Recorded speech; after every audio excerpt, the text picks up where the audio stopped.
Thing, before we jump into the message that I want to share with you all is about the prayer night. So McKenna was talking about the prayer night, and one thing I want you to know is you don't have to have a degree in prayer to come and be able to pray with us. Okay? So, in fact, if you don't want to pray out loud, you don't have to. We just want you to come. We believe that there's power in prayer and power in numbers. And so we would love for as many people to come out and just pray with us as possible. It'll be very relaxed, but we are just going to the Lord in prayer and asking for Him to kind of put His blessing on the school year and on teachers and on students and on so many different things. And so we'd love to have you come tonight at 6 o'clock and join us. And for just a night of fellowship and time together, okay? So, love to have you be there. It's going to be a powerful night. And then lastly, as you're leaving today out our sanctuary doors, Ryan Dalton is part of the board at the YMCA, and they're doing their Strong Kids campaign. And he has some sweet corn that was donated to their Strong Kids campaign. And he'd love for you to pick some up on your way out the door. And if you would like to leave a donation for the Strong Kids campaign, we'd love to have you do that as well. So last week, Dalton had the opportunity to come up and preach, and he preached a powerful message in our Mountaintop Moments series. And he started the morning by asking the question, speak up or say nothing. You guys remember the game that he played, speak up or say nothing? And this Mountaintop Moments series is walking us through the life of Old Testament prophet Elijah, okay? And Elijah just has an incredible life story. So many of his things, so many of the things that happen in his life are just some of our favorite stories in the Bible because they're so, wild, that it happened to this guy. And we've been discovering how God meets us in the different moments in life, right? Our lives have seasons where sometimes it feels like we're in high spots and sometimes it feels like we're in low spots. And so looking at Elijah's life, we've been able to see how God meets us in these different seasons, and yet they're still all called mountaintop moments. And the lesson from last week was that Elijah had a choice to speak up and to communicate to his people, right? He had a choice to speak up, and his people are the Israelites, and he wanted to speak up against King Ahab and their god Baal, and so he did that. And how God was trying to tell his people that he was unhappy with their decision to worship other gods. And he said, you either worship me or I'm going to leave you to your own devices. And in one of the wildest stories in the Bible, Elijah is having this showdown with 450 prophets of this pagan god Baal on Mount Carmel. And he says, he challenges them to this duel, and they say, call down fire on top of this altar and burn it up. And if your God does that, then he's the true God. But if he doesn't, and I'm able to, then my God is the true God. And so he does that, and the prophets of Baal are unsuccessful. And it's an incredible story. And so I think he's thinking that as soon as they're done with that everyone in Israel is going to now turn towards the true God and turn away from Baal. He thinks, man, things have been going well. And today we're going to pick up our story about Elijah in 1 Kings chapter 19. And so I'd invite you to go ahead and turn there in your Bibles for me if you don't mind. 1 Kings chapter 19. But before we get there, before we get into that, I want you to put yourself in Elijah's shoes, or maybe his sandals, as it were, for just a moment. Because what we read about last week in chapter 18 is this incredible victory for God. It's an incredible victory for God, but I have to imagine it also felt pretty good personally for Elijah, right? You have such a great, powerful moment. You see God at work. You see God come and do this big thing, and you think, man, that's awesome. Finally, we're doing what we are supposed to be doing. And I mean, talk about a spiritual mountaintop moment. If there's any of them, that's it. It's literally on top of Mount Carmel, and this thing happens, and God prevails, and it is an incredible moment. God had answered his prayer in a dramatic way, and the people were going to turn back to the Lord, and the false prophets of Baal have been defeated. And if you're Elijah standing on top of that mountain, watching all of that fold, what would you expect to happen next? You would think, well, Israel is finally seeing who the true God is. Surely they're going to turn back to God and worship him alone. But that's not quite what happens. 1 Kings 19, starting with verse 1, it says, "Now Ahab told Jezebel everything Elijah had done." Remember, Ahab is the pagan, the evil king of Israel. And he told his queen Jezebel everything Elijah had done and how he killed all the prophets with the sword. And so Jezebel sent a messenger to Elijah to say, "May the gods deal with me, be it ever so severely, if by this time tomorrow I do not make your life like that of one of them." So instead of a nation of Israel turning towards God, Jezebel actually has the nerve to say, "May the gods deal with me ever so severely if I don't kill you in the same way you killed my prophets." She literally throws it in his face and says, "No, that's not happening. That's not happening." It's her arrogance for me that really shows her true character, right? It is demonstrating her refusal to understand who the true God is. Let's continue in verse 3. It says, "Elijah was afraid and ran for his life. And when he came to Beersheba in Judah, he left his servant there while he went a day's journey into the wilderness. He came to a broom bush, sat down under it, and prayed that he might die. 'I have had enough, Lord,' he said. 'Take my life. I am no better than my ancestors.'" Mountaintop moment to low. Elijah goes from complete trust in God, and from this huge moment of telling all these prophets about how God is going to show up, to being afraid of one lady who wants to kill him. And the text tells us that he came to Beersheba. And I think it's important right now for us to just do a little geography lesson and look at where Elijah started. So I have a map for you to look at, okay? So the very top is Mount Carmel, okay? And he flees all the way from Mount Carmel down the red line to Beersheba. There's a little flag at Beersheba, okay? So that's where we're at in Beersheba. So he flees a long way. And he continues on his journey all the way down, and we're going to continue to read about that. But just remember this picture in your head, okay? This is Elijah's journey.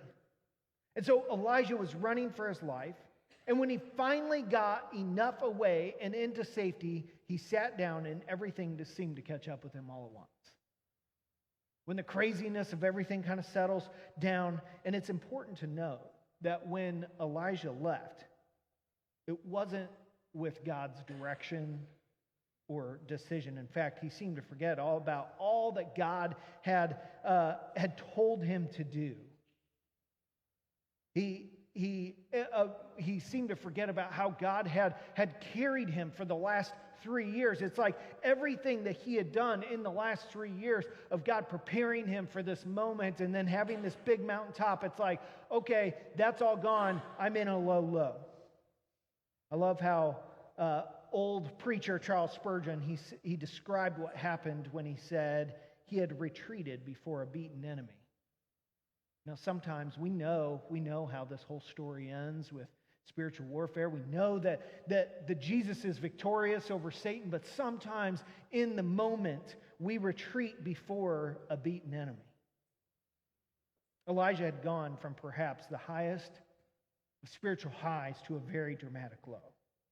And what we see here in Elijah's life is likely what a modern-day counselor would call a classic case of burnout.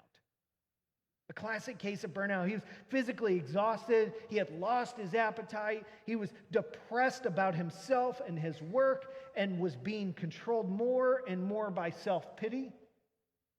And so his mental and emotional state was such that he had determined to himself that he had wanted to die, that there was no better solution. And it's hard, right? Because when those tough times hit, when those low lows happen, when we look at all the options, and when we feel like there's no way out, and when we feel bad, we don't want others to be inconvenienced by what we're going through. And so we isolate ourselves. You see how in verse 3 it says Elijah came to Beersheba, and he left his servant there, and then went another day's journey.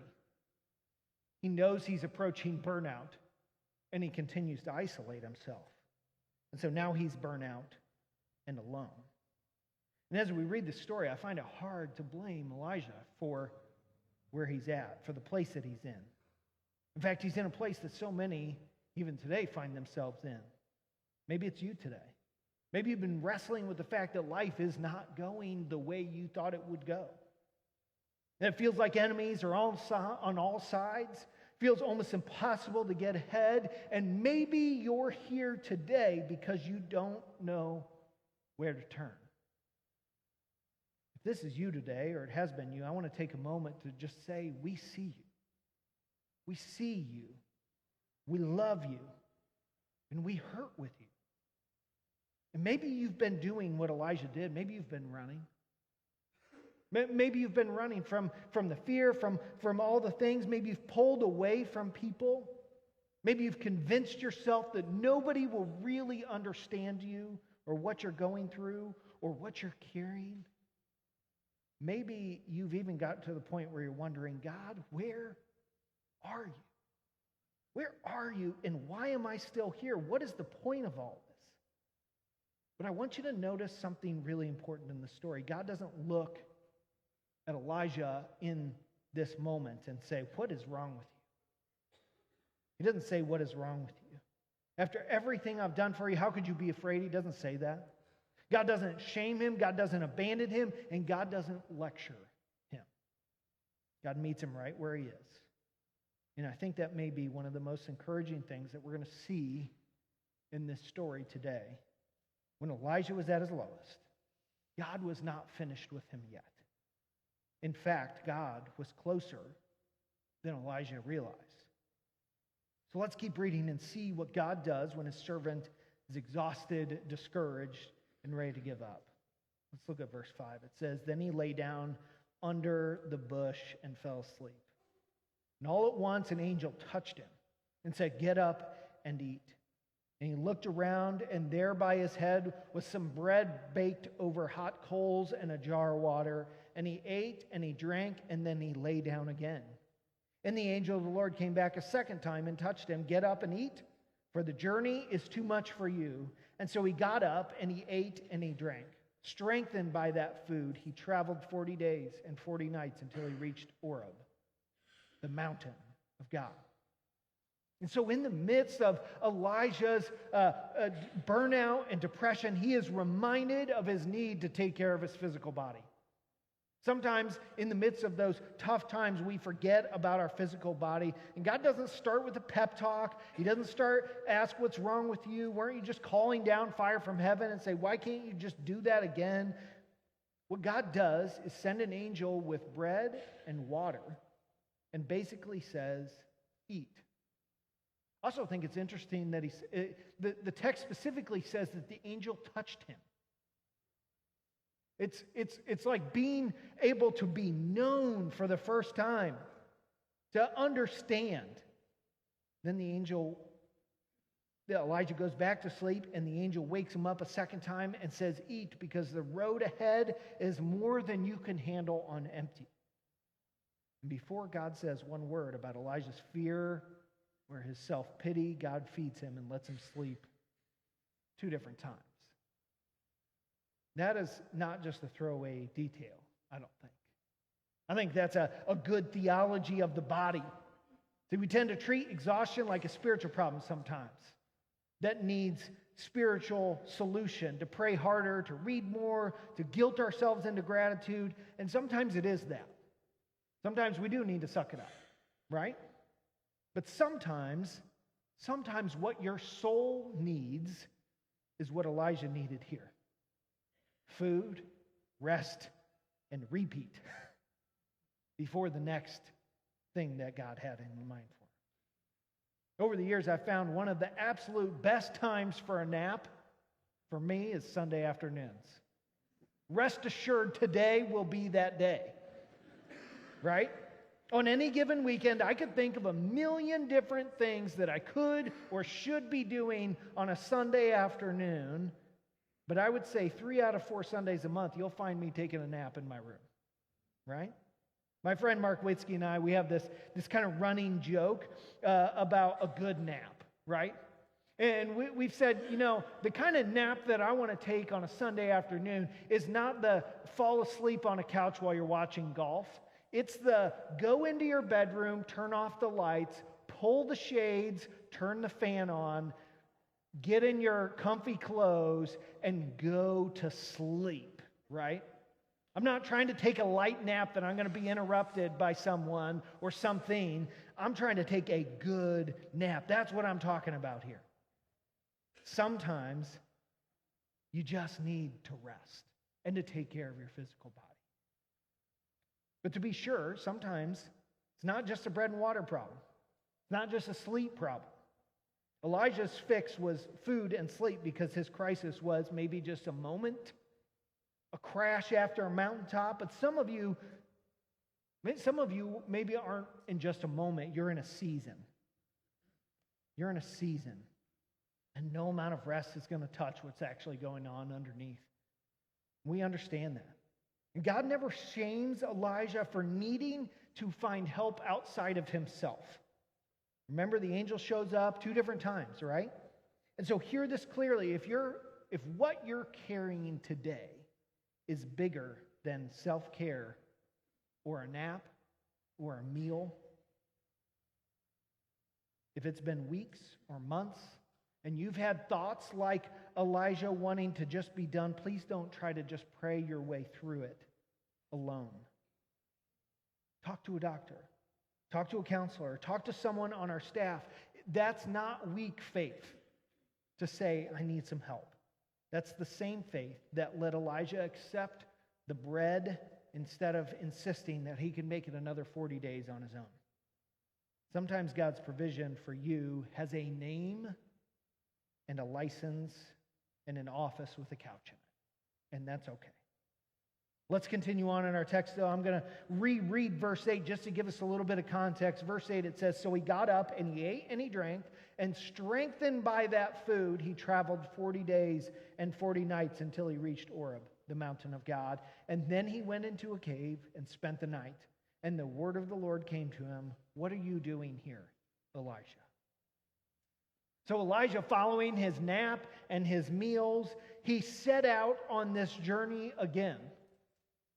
And it's not a journey that necessarily God had planned for him. The text doesn't tell us that God told him to go where he's going, but he continues to go. And it says he traveled 40 days and 40 nights. And so I got to think that meal had some real staying power, right? I know everyone in the health and fitness world is talking about protein these days, but man, that was some good bread and water, I think. But the text tells us that he reached Oreb, the mountain of God. And unless you're a Bible scholar, you may not know what Oreb was, but there's another famous mountain in the Bible called Mount Sinai. And if you're wondering where Mount Sinai is, that is where God gave Moses the 10 Commandments. Very good. So Elijah goes to Mount Sinai, where he knows that God had been present. It's almost like he's seeking. He's like, I need some confirmation again that God is who he says he is. And so it's almost like he goes to Mount Sinai because he knows that God had been present there at one point. Oreb is that same mountain. Some scholars think that Elijah was so depressed and down about his whole situation that he goes to the mountain of God to seek God. And the text tells us that Elijah gets there and he hides in a cave. And God, in his great patience and grace. You can see this all throughout the story of God just kind of letting Elijah go through this journey, and he gives him and extends him incredible patience and gives him grace time and time again. And he speaks to Elijah and simply asks him what he is doing there.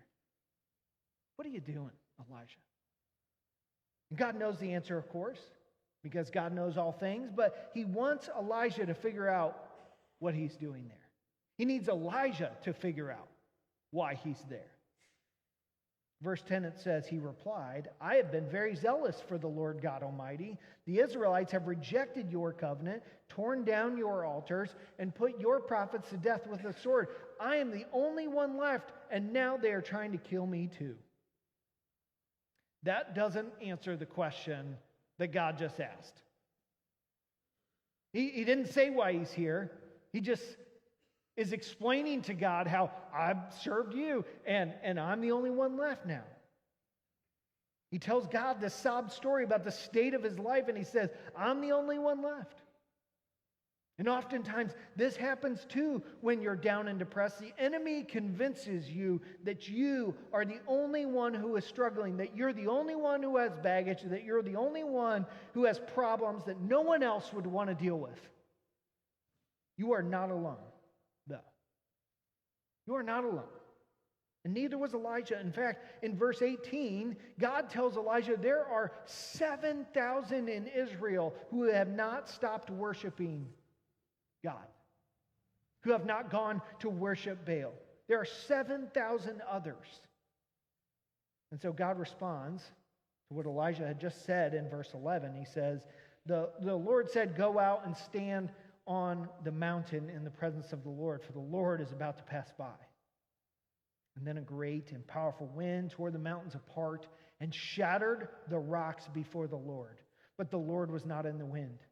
And after the wind, there was an earthquake, but the Lord was not in the earthquake. And after the earthquake came a fire, but the Lord was not in the fire. And after the fire came a gentle whisper.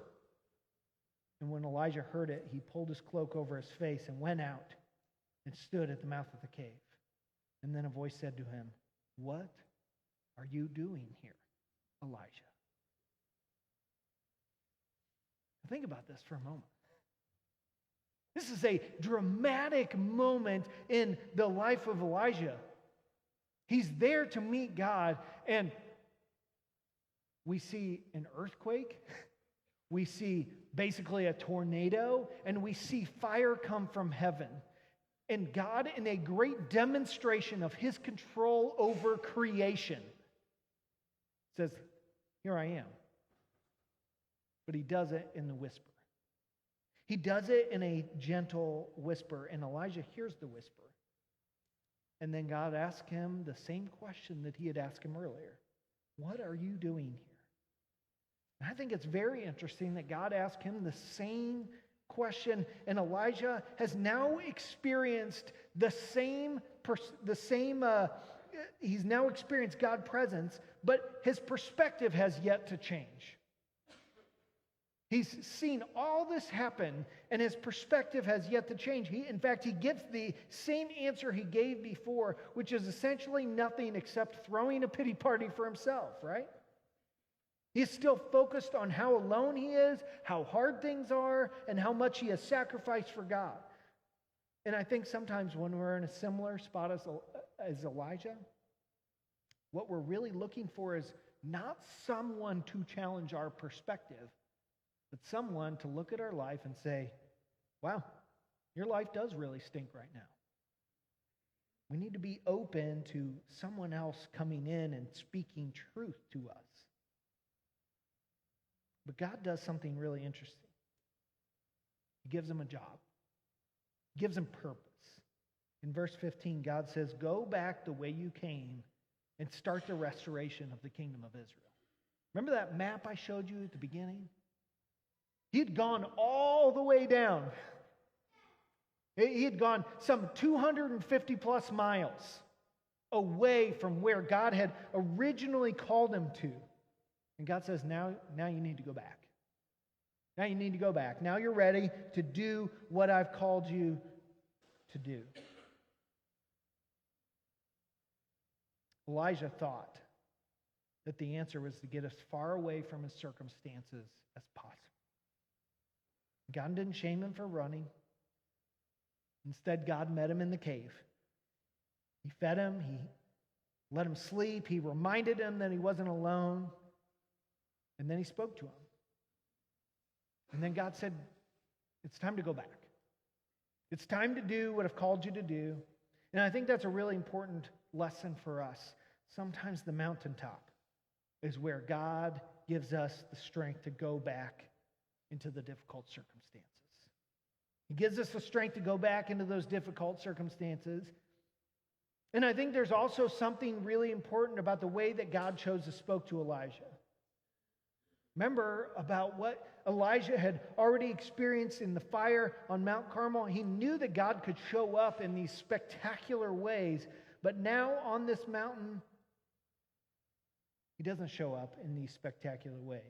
It's just a gentle whisper. What an incredible way that God chose to communicate to Elijah. And I believe that he was reminding Elijah, everything in his creation is under his command. But sometimes he chooses to work in small, quiet ways instead of big, flashy ones.